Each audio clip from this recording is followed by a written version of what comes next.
प्रभु जी कैसे हैं? सब ठीक ठाक हैं तो? प्रभु का नाम ले रहे हैं तो? प्रभु जी प्रभु का नाम लिया करिए, समझे? प्रभु जी प्रभु का नाम प्रतिदिन लिया करिए। प्रभु जी आज हम लोग बात करेंगे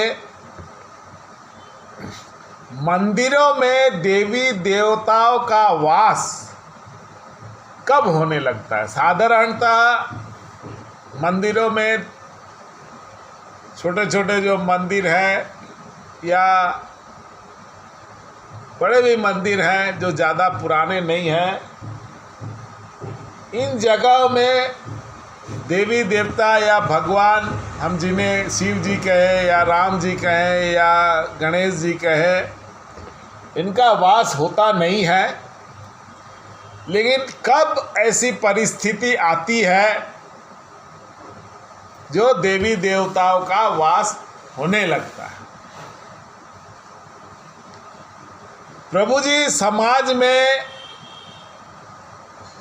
साकार ब्रह्म यानी देवी देवताओं के ऊपर बहुत ज़्यादा भ्रम फैला दिया गया है।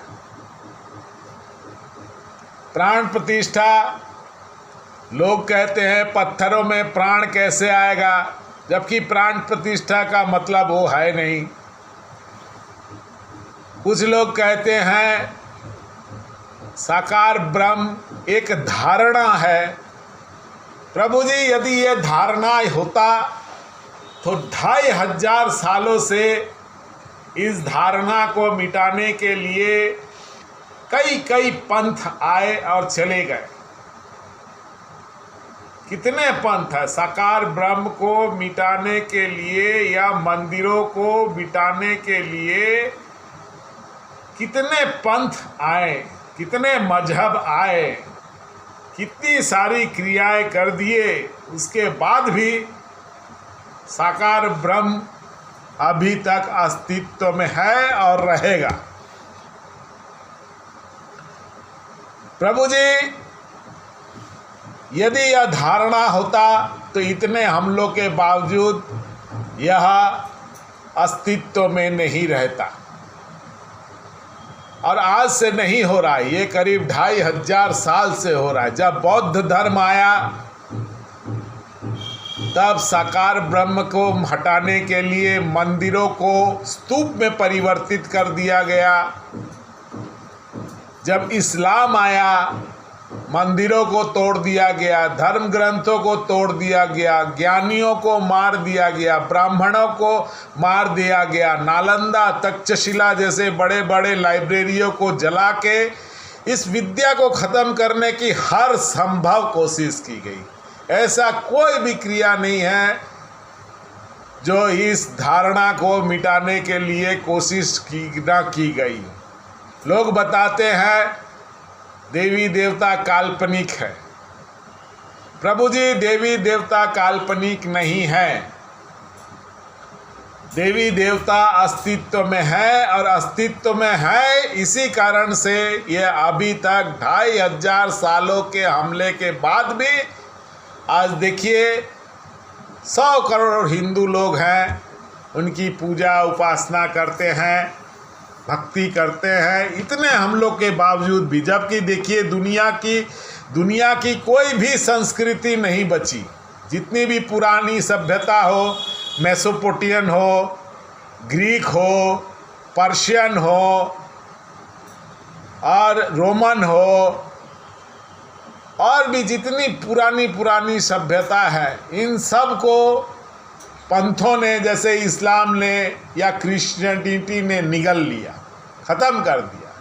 क्योंकि उन जिनको पूजते थे उनका अस्तित्व ही नहीं था।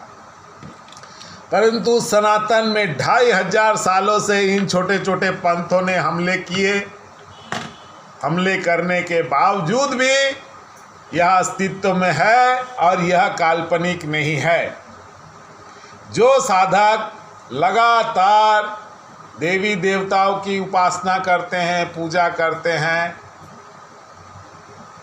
या मंत्र जाप करते हैं उनका जो अनुभव होता है उन्हें साफ साफ लगता है, वो जानते हैं, समझते हैं और बताते भी हैं कि हमारे जो भी देवी देवता हैं वो अस्तित्व में हैं। परंतु देवी देवताओं को प्रत्यक्ष दर्शन करने के लिए आपको अपने अंदर उतनी ऊर्जा लानी होगी जितनी उस देवी देवताओं की ऊर्जा है, तभी आपको उनसे साक्षात्कार होगा। ठीक इसी तरह से मंदिर है। मंदिर में जिस भगवान का मंदिर है वहाँ पे वास तभी होता है जब उस मंदिर में उस देवी देवता के ऊर्जा के बराबर का ऊर्जा विद्यमान हो। साधारणतः मंदिरों को बनाया जाता है, एक स्पेशलाइज्ड वे में बनाया जाता है। उसका दिशा निर्धारण होता है, मूर्ति का दिशा निर्धारण होता है, गुंबद होता है, ऊपर त्रिशूल होता है, उसके बाद एक निश्चित समय होता है। निश्चित समय में प्राण प्रतिष्ठा किया जाता है। प्राण प्रतिष्ठा का मतलब नहीं है कि देवी देवताओं के प्राण को वहाँ पे लाया जाता है, देवी देवता के प्राण ऊर्जा को वहाँ पे लाया जाता है। उस जिस देवी देवता का वह मंदिर है उसको प्राण ऊर्जा, उनकी प्राण ऊर्जा को मंत्रोच्चारण कर स्पेसिफिक वे में हर चीज़ बहुत ही सिस्टमेटिक है। वैदिक पद्धति से इस क्रिया को करके उस देवी देवता के प्राण ऊर्जा को सबसे पहले मंदिरों में लाया जाता है।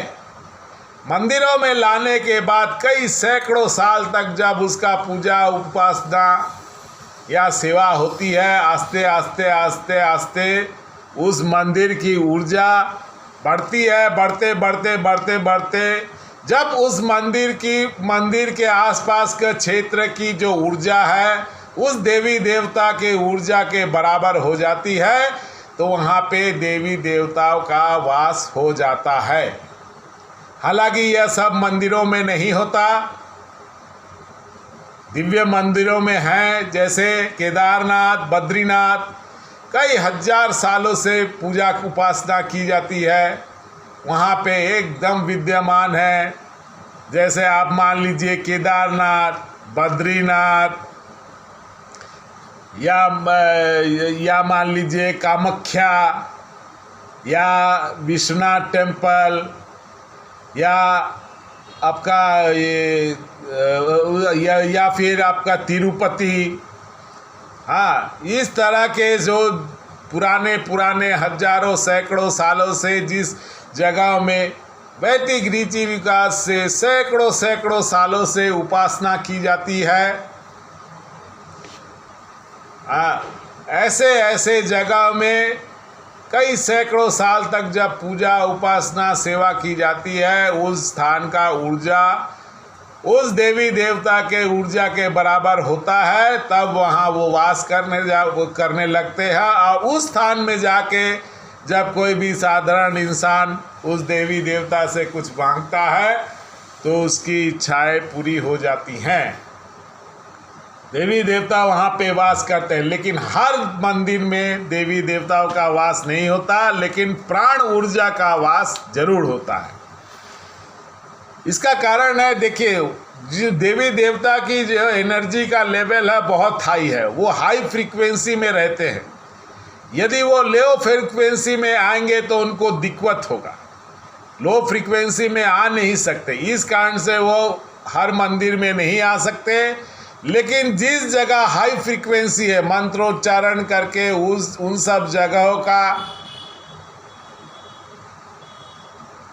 सब जगहों में इतनी ज़्यादा ऊर्जा पैदा कर दी जाती है जिससे हाई फ्रीक्वेंसी हो जाती है और उन जगहों में देवी देवताओं का वास होता है।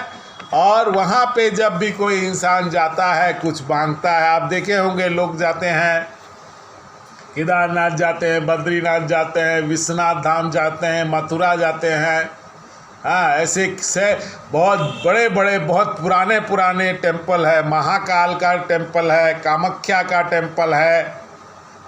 इस तरह से बहुत सारी हमारी पुरानी पुरानी मंदिरें हैं जहाँ पे हाई फ्रीक्वेंसी की एनर्जी रहती है और उस फ्रीक्वेंसी में देवी देवताओं का वास होता है, वहाँ रहते हैं, सूक्ष्म रूप से रहते हैं।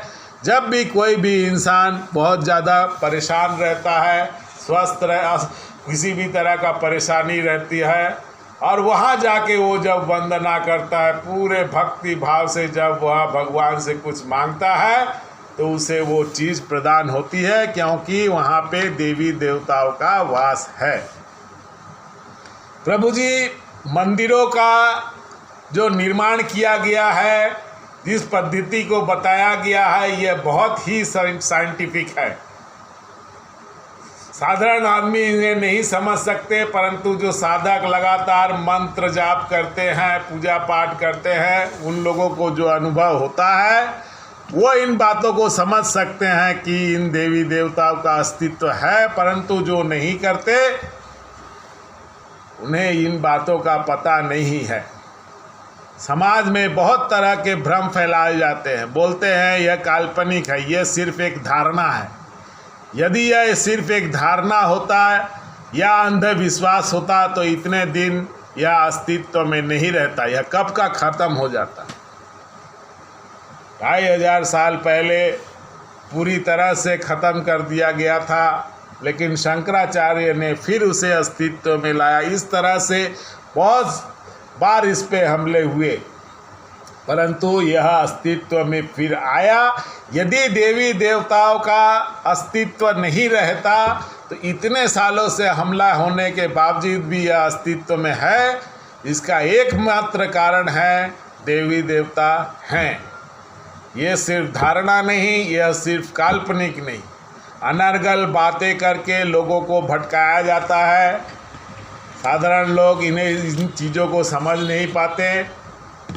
हम जैसे छोटे छोटे साधक हैं, चेष्टा कर रहे हैं लोगों तक इन बातों को पहुंचाना। हालांकि मेरा बहुत छोटा चैनल है, कितने लोग देखते हैं, बहुत कम लोग देखते हैं। 800 का मेरा 800 850 का सब्सक्राइबर है। कितने लोग, 4-5 लोग पूरा वीडियो देखते हैं, बहुत जोर होगा तो। लेकिन 4-5 लोग भी इन चीज़ों को जान ले तो मेरे लिए बहुत है।